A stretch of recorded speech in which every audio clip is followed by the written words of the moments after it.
The moment boxers realized they chose the wrong opponent.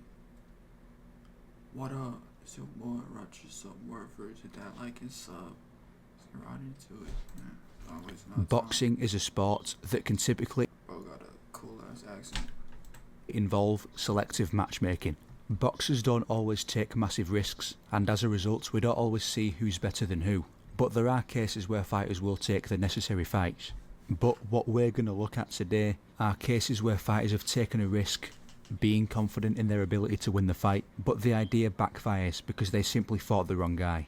Like, subscribe, because our first pick is going to be Gennady Golovkin versus Curtis Stevens. They become middleweight champion come Saturday. I'm a little moody right now because this fight week I'm not too into all this little cameras and stuff. I'm getting there ready to handle business. But Abel saying I'm gonna get knocked out in 3, I'm gonna be hardest ever I'm gonna hit. Abel's not the one getting in there, folks. I want y'all to understand that. I believe Abel is writing checks that Gennady's ass can't cash. And come Saturday, I'm gonna Gennady up. I have just one question for Stevens. Hey man, are you serious right now? Curtis Stevens was actually quite a dangerous contender at one point. He was known for his one-punch power, particularly in his left hook, and he was on a decent winning streak in the middleweight division. Stevens and his team believed his one-punch power would give him a real chance versus the current champion, Gennady Golovkin, and he was surprisingly confident in his ability to win, considering the opponent he was up against. Golovkin, or Triple G, was by far the hardest opponent Stevens had faced. He became champion 2 years before, and at that time he was one of the most avoided fighters in boxing. He'd knocked out his last 14 opponents, and he was coming off one of his most destructive performances versus Matthew Macklin, who Golovkin demolished in 3 rounds. So it was a very dangerous task ahead of Stevens, but that did not stop him from having serious confidence in his ability to win. So when the day of the fight came, it did not take long for him to realise who he was up against. 7 victories, including 24 knockouts. Gennady Triple G Golovkin. Trunk levels are good. Obey my commands at all times. Touch gloves. Good luck.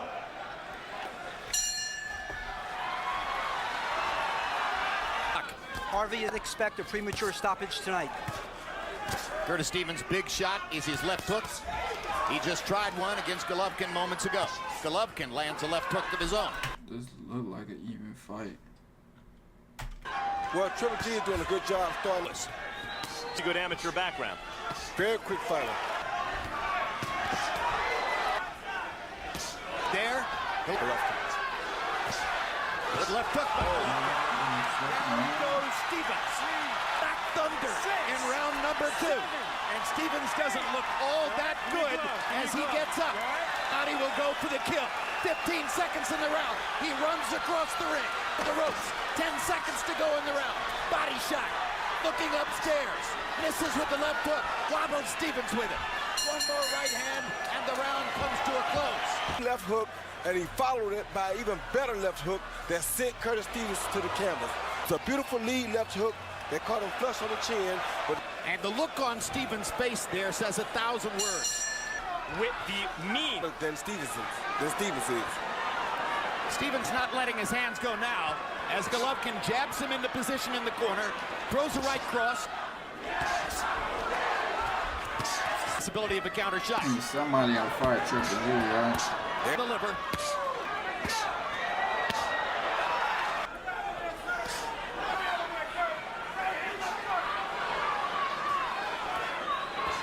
I always miss the fights. Like, it can't be like an app. Like, you can Golovkin knocking him back with the jab. Coming out. Like. Fighters seem to do very well. Good shots in this round. Now Golovkin with a body shot and a right cross, and momentarily hurts Stevens. Left hook. Golovkin right cross shot, uppercut. Throw for Golovkin. And is still seeking real fight as we get. Of course, he's very dangerous, and they're close. And you heard Andre Rozier say it's not a good place for you. And for Golovkin, though, he doesn't really have to be this close to issue. And the fans appreciate that kind of risk. Chin tucks well, even if he doesn't always move his head. Really hard body shot by Golovkin. we get a knockout by it's going to Curtis breakably them in this round. enough to back off. In the 8th round. Incipient beatdown seems to I remember when everybody wanted Canelo to fight him and they fought him. a little bit here. Landed a left shove the ropes. They were begging Canelo Big to right fight cross him. by Golovkin. And they're going to stop it in the corner. That's a great stoppage. Andre Rozier had seen enough. Let him continue fighting because you think he always has a chance to win. They did the right thing, Jim. Absolutely right. This is what That me face after- tells you everything about why they stopped the fight. After 8 very shots. painful rounds, they eventually stopped the fight. But in fairness, Stevens actually fought quite well to stay in the fight as long as he did. Which takes us to our next fight. In 1986, Michael Spinks was one of boxing's best fighters. 31 wins, no losses. He was the former light heavyweight champion. He defended his title 4 times before taking on then undefeated champion Larry Holmes. Being the first to beat the 48-0 heavyweight champion, he beat Holmes twice, knocked out Jerry Cooney afterwards, before taking on his next opponent. There is the record for Michael Spinks. He hasn't lost a fight in 12 years. I wonder if people be like trying to search for shit like this, like old fights like this. Like I wonder if there's like an unk out there right now trying to like watch a fight this old, like this back in time. Fucking 240p. Michael Spinks is a winner. He finds a way to win.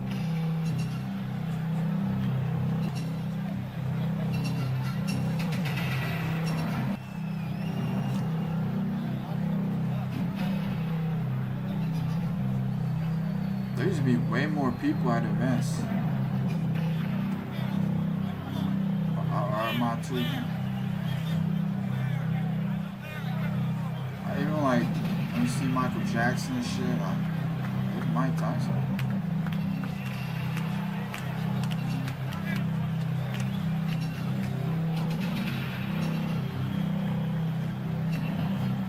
Who's watching? Like, why am I saying For a shit? heavyweight or for any pro.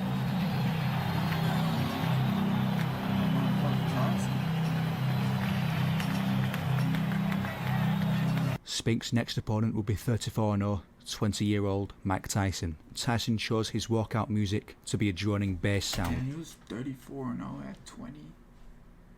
What the fuck?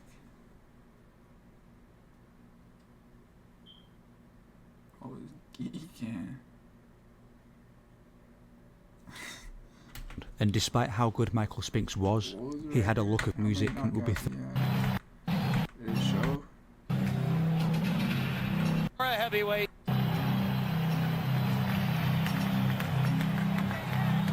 Spinks' next opponent will be 34-0, 20-year-old Mike Tyson. Tyson chose his walkout music to be a droning bass sound, and despite how good Michael Spinks was, he had a look of fear in his eyes because of the reputation that Tyson had at that point, and you could sense that Spinks didn't even want to be there. With the extreme pressure that Tyson puts on a fighter, that can totally discombobulate a man who's used to setting his own tempo. And secondly, what happens when Tyson hits him? Because he figures to get hit in this fight somewhere harder than he's ever been hit before. I see that Michael Spinks is a little tight. His legs are not as loose as they normally have been in the past. Now watch Tyson jump right into his chest.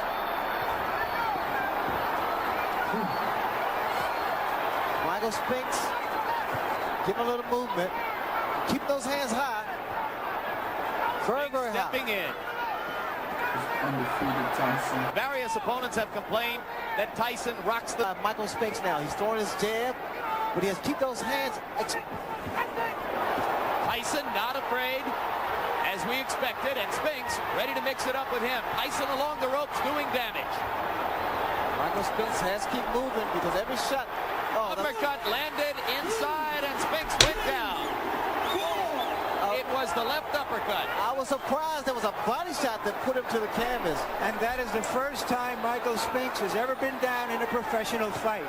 And he's down again and in serious trouble. A right hand right on the chin. He's not going to make it. It's all over.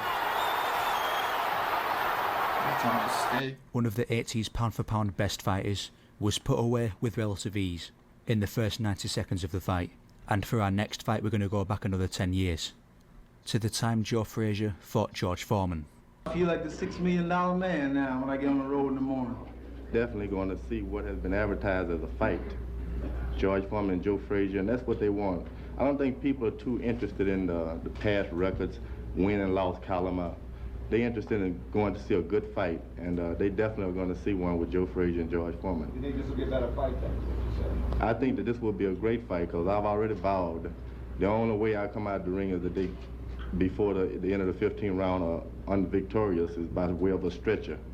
Compared to other fights on this list, the build-up between the two in this fight was quite respectful. These were the number 1 and 2 heavyweights at the time. Joe Frazier was coming off his decision win over Muhammad Ali, the first man to beat Ali, and he was the favourite to win this fight. George Foreman was also undefeated, on a good streak of his own, but despite the odds being against him, Foreman had a scary amount of silent confidence going into the fight. Boxing Board of Control, we expect you to obey these rules, and I will be here to enforce them. In the event of a knockdown, you must take an 8 count. The winner of a round gets 10 points, the loser gets 9 or less, an even round, they both get 10. Joe Frazier, 15 rounds here in Jamaica. Frazier the white trunks, Foreman the red trunks. Surprised if he won it now. It's fine in Jamaica. What the fuck they fine over there? Foreman looks a little looser. That was a torrid left hook that caught Frazier. A good, smart, snappy jab and a good uppercut.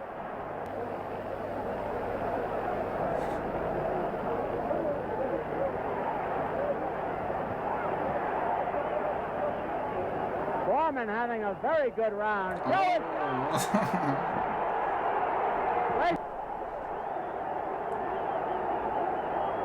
A minute to go in the round.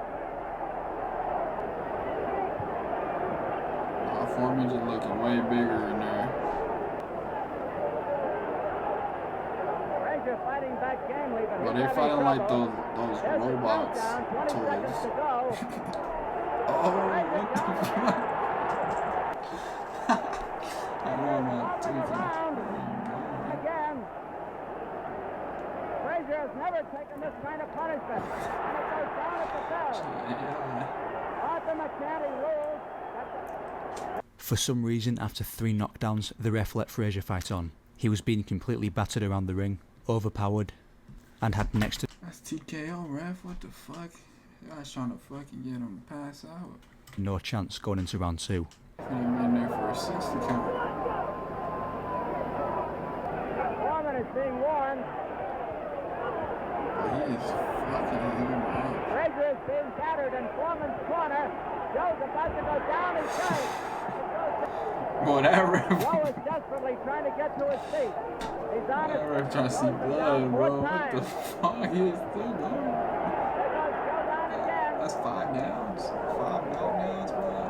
5 times he's been down. Foreman out of Somebody get in here and stop this shit, bro. It's hard to see how Frazier can He on the ropes getting this shit. Fuck, bro.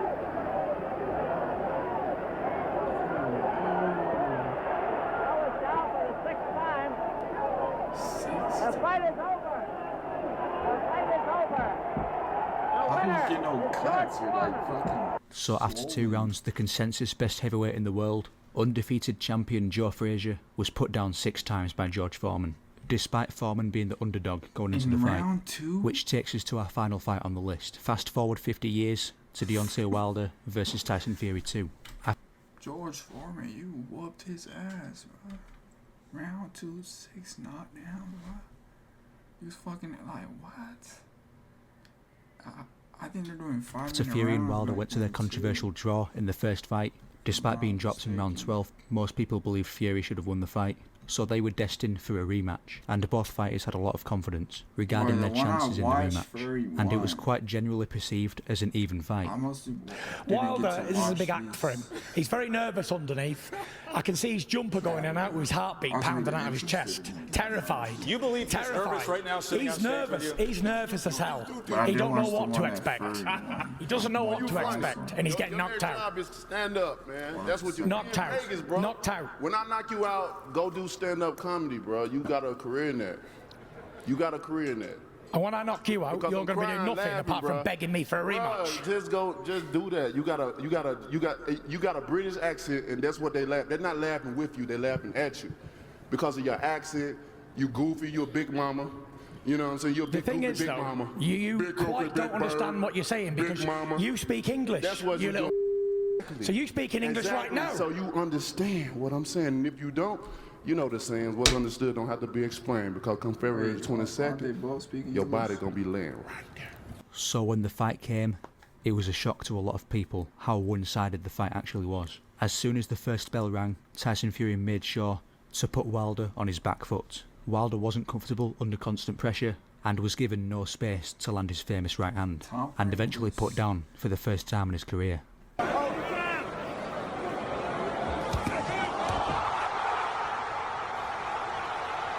After getting up, Wilder had a blatant look of fear in his eyes. Wilder was then put down for the second time with a body shot, and in round 7, Fury backs Wilder into a corner and began to unload until the corner stopped the fight, dethroning the champion Deontay Wilder and making Tyson Fury the new heavyweight champion in a completely one-sided affair. And that does it for the video. Like and subscribe, leave a comment. Goodbye. And Wilder won and Fury won. W hit that sub.